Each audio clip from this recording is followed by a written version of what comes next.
आज मैं आपको एक और जो टेक्स्ट टू कॉलम है उसका यूज़ बताने वाला हूँ। मान लीजिए मैंने यहाँ पर 3 मार्च 2020 लिखा है, 3 MAR20 एंटर करूँगा, ये डेट की फॉर्मेट में ऑटोमेटिक आएगा। 3 मार्च 20 लिखा है, डेट की फॉर्मेट में ऑटोमेटिक आएगा। 3/03/20 लिखा है तो 3 मार्च 20 की फॉर्मेट में तो नहीं आया, बट फिर भी ये डेट की फॉर्मेट में ही आया है।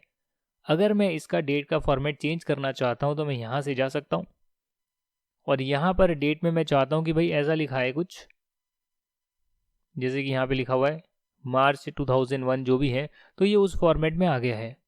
अगर मैंने यहाँ पर 3/3/20 लिख दिया है तो ये डेट की फॉर्मेट में नहीं आएगा।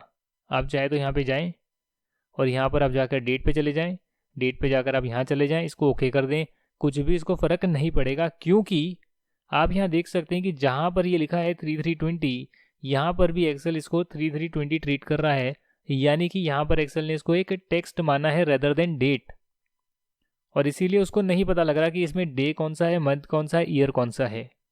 यहाँ पर आप जैसे ही जाते हैं लेफ्ट साइड में तो यहाँ पर ऊपर आप बार में देख सकते हैं, फंक्शन बार में 3 मार्च 20 डेट की फॉर्मेट में एक्सेल ले रहा है, भले ही नीचे 3 मार्च 20 लिखा है, यहाँ पर भी वही ले रहा है, यहाँ पर भी वही ले रहा है, यानी ये डेट की फॉर्मेट में एक्सेल समझता है, इसे जो है नहीं समझता है। तो हम एक्सेल को कैसे समझाएं कि इसका जो पहला अक्षर है वो डेट है, दूसरा वाला मंथ है, तीसरा वाला ईयर है। इसके लिए भी आप डेटा में जाकर टेक्स्ट टू कॉलम में जा सकते हैं और यहाँ पर आपको करना कुछ नहीं है, बस नेक्स्ट पे जाना है, नेक्स्ट पे जाना है और यहाँ पर उसको बताना है कि ये डेट है। और डेट का भी कौन सा फॉर्मेट है देखिएगा, पहला डेट है तो डी लिखा है, दूसरा मंथ है तो एम लिखा है, तीसरा ईयर है तो वाई लिखा है। जैसे ही आप फिनिश करेंगे ये इसको डेट में कन्वर्ट कर लेगा।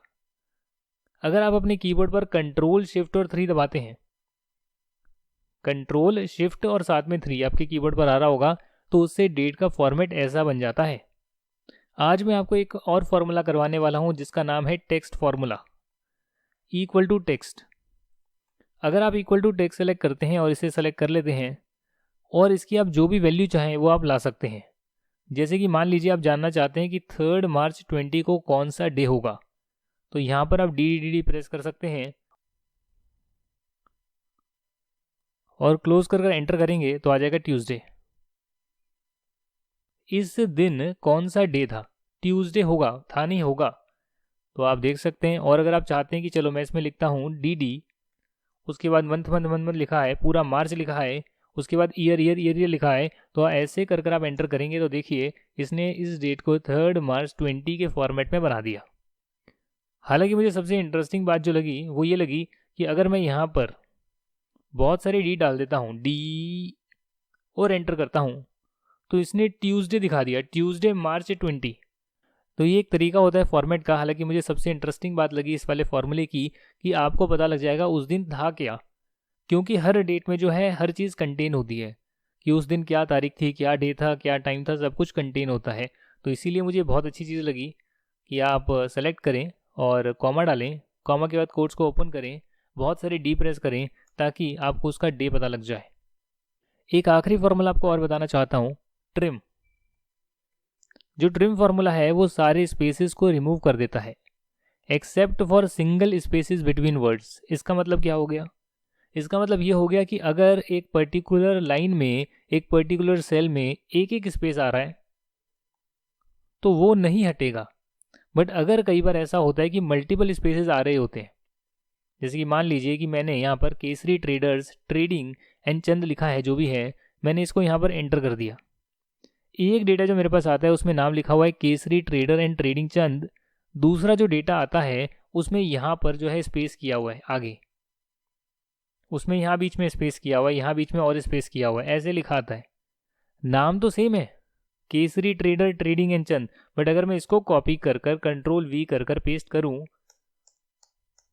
मुझे नहीं फाइंड करेगा, ये फाइंड नहीं करेगा ये। क्यों? क्योंकि एग्जैक्टली इससे मैच नहीं हो रहा ना, हालांकि डेटा सेम है। तो जब ऐसी चीज़ें होती है तो उसमें हम ट्रिम फंक्शन का यूज़ कर सकते हैं। और आपको क्या करना पड़ेगा, पहले यहाँ पे कंट्रोल प्लस स्पेस प्रेस कर सकते हैं, यहाँ पर आप ट्रिम यूज़ कर सकते हैं। जैसे ही आपने ट्रिम का यूज़ किया और आप यहाँ पर कंट्रोल फाइंड करके पेस्ट करेंगे तो ये किसी को भी फाइंड नहीं करेगा। क्यों? क्यों नहीं फाइंड करेगा? क्योंकि जो चीज़ आपने सेलेक्ट करी है सर्च करने के लिए वो एक फॉर्मूला है। अगर मैं इसी को कॉपी कर लूँ और पेस्ट स्पेशल कर लूँ Alt+H+V से, तो ये सारी की सारी जो है वैल्यूज़ बन जाएगी। और अब अगर मैं कंट्रोल फाइंड करूँ सेम नाम, तो ये देखिए तो कई बार ऐसा डेटा आता है जो डिस्टॉर्टेड डेटा होता है और उसे हमें ठीक करना पड़ता है। तो इसीलिए हम जो है इक्वल टू जो है ट्रिम यूज़ कर सकते हैं। सिमिलरली आपका एक फॉर्मूला होता है प्रॉपर, और जो प्रॉपर फॉर्मूला होता है वो कुछ इस प्रकार कर देता है, पहले लेटर को कैपिटल कर देता है और जो भी बेकार की चीज़ें होती है उसे हटा देता है। जैसे यहाँ पर आप देख सकते हैं MDA छोटा लिखा है, तो इसने M को कैप्स में कर दिया, दूसरा जो लेटर है उसे कैप्स में कर दिया, तीसरे को कैप्स में कर दिया, पहले से ही था खैर, बट ये प्रॉपर का फंक्शन होता है। ट्रिम जो है अननेसेसरी एक स्पेस से ज़्यादा के स्पेस हटाता है, और जो आपका प्रॉपर फार्मूला होता है वो एक तरह से सेंटेंस केस में ले आता है। जैसे ये देखिए, इसमें D छोटा था, इसने प्रॉपर कर दिया, धर्मा सिलिकेट चिरंजी चौमाला, फिक्टिशियस नेम है। अगर आप मैनुअली करते तो आप यहाँ पर जाते, एक एक में आप यहाँ पर D को कैपिटल करते, एंटर करते। तो इसीलिए जो है फॉर्मेटिंग अगर ठीक नहीं होती तो इक्वल टू प्रॉपर फंक्शन आप यूज़ कर सकते हैं। अगर डबल स्पेसिंग है उसको हटाने के लिए आप ट्रिम यूज़ कर सकते हैं। पर एक बार आपने फार्मूला यूज़ करके चीज़ें निकाल ली तो उसको आप कहीं ना कहीं कॉपी करके पेस्ट स्पेशल ज़रूर करें, क्योंकि एक्सेल फॉर्मूले को रीड नहीं करता है। वो जब आप कंट्रोल फाइंड करते हैं तो वो डायरेक्टली जो है आपके फॉर्मूले को देखता है, ना कि उसकी वैल्यू को। इसीलिए आपको पेस्ट स्पेशल करना ज़रूरी है। इसी के साथ हमने लगभग सारी चीज़ें डिस्कस कर ली है except graphs and pivot table, जो मैं आपको आने वाली कुछ क्लासेस में बताऊंगा।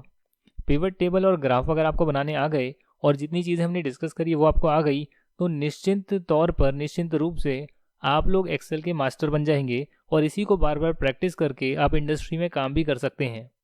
हालांकि एक्सेल के कुछ स्पेसिफिक कोर्सेज होते हैं, जैसे कि फाइनेंशियल मॉडलिंग, जैसे कि वैल्यूएशन के, जैसे कि कुछ आपके हो गए जिसमें आप एक्सेल में कुछ फाइनेंशियल रिपोर्टिंग का काम कर रहे हैं, ट्रायल बैलेंस से बैलेंस शीट बना रहे हैं, उसके फॉर्मूलेज लगे हैं। जैसे कि हम बैंक वगैरह में जाते हैं तो लोन रीपेमेंट शेड्यूल बना होता है। तो ये सारी जो चीज़ें हैं ये एक इंडस्ट्री स्पेसिफिक है, पर जो मैंने आपको सिखाया है वो एक जनरल चीज़ है जो कि आप हर इंडस्ट्री में यूज़ कर सकते हैं। आने वाली 2 या 3 क्लासेस में आपको पिवट टेबल और ग्राफ बनाना भी सिखा दूंगा, जिसके बाद ऑलमोस्ट आप देख सकते हैं कि एक्सेल का हमने होम टैब काफ़ी डिस्कस कर लिया, लगभग सारी टैब को डिस्कस किया है। जहाँ तक बात इंसर्ट की है तो वो मैं आपको ग्राफ के साथ सिखाऊंगा, कैसे आप पिक्चर को इंसर्ट कर सकते हैं, टेबल इंसर्ट कर सकते हैं, कुछ शेप वगैरह लगा सकते हैं, और यहाँ से आप ग्राफ और कॉलम कैसे बनाते हैं, हाइपरलिंक वगैरह कैसे लगाते हैं।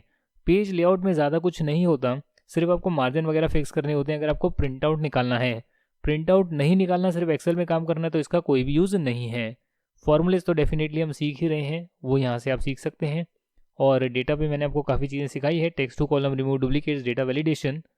रिव्यू में कुछ है नहीं खास, और व्यू में तो सिर्फ आपको ग्रिड लाइन वगैरह देखनी होती है, जूम करना होता है, ये सारी चीज़ें हैं, फ्रीज पेन करनी होती है जो मैंने आपको सिखाया। तो कह सकते हैं कि आने वाली कुछ वीडियोस में, आने वाली कुछ क्लासेस में डेफिनेटली आप जो है एक्सेल के मास्टर बन जाएंगे और कहीं पर भी आप काम कर पाएंगे। Thank you very much friends, ये वीडियो देखने के लिए आपका बहुत बहुत धन्यवाद।